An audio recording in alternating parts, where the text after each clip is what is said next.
Hey guys, I recently spent 6 days in Iceland celebrating my 21st, and I went with the group Intrepid, and I'm going to tell you all about my experience. It cost $1,500, not including airfare or most food, but it did include almost all the activities, some nice hotels, and transportation, and I decided to book on a group tour even though I usually travel solo because I didn't want to have to figure out how to rent a car and go on a road trip, but I definitely think after going on this trip, I want to do the ring road because I only got to do the Golden Circle and the South Coast on this tour.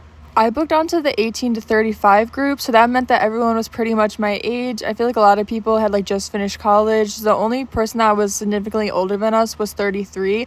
But yeah, I really liked everyone on my trip. There's one girl that was from North Carolina, and I definitely think we'll stay in touch. There's no language barrier in Iceland. Everyone speaks really good English, and our tour guide was speaking English to most of the locals, so it's definitely really commonly spoken. My favorite day of the tour was definitely the third day, which is when we did the South Coast, because I thought the views were really pretty. So we started the morning by going to this waterfall, and we were the only ones there.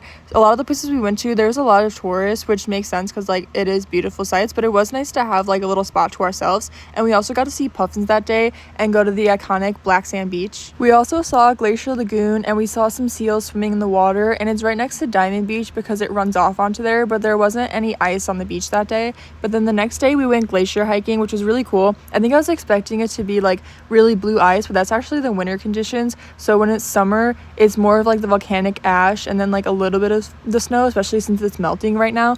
But it was still a really cool experience, and it wasn't slippery at all or anything, so I guess it was better. They gave us these special spiked shoes, which they call crampons, so that really helped. On the 5th day of the tour, we went to one of the most iconic waterfalls, which is where you get to go all the way around, and we definitely got very wet, and there was actually 2 waterfalls at that destination, so the other waterfall was in an alley. And then it was time to head back to the capital city, so we did a little walking tour. We explored the iconic Rainbow Street, and then it was time for me to go home, but I had such a good trip, and I can't wait to go back.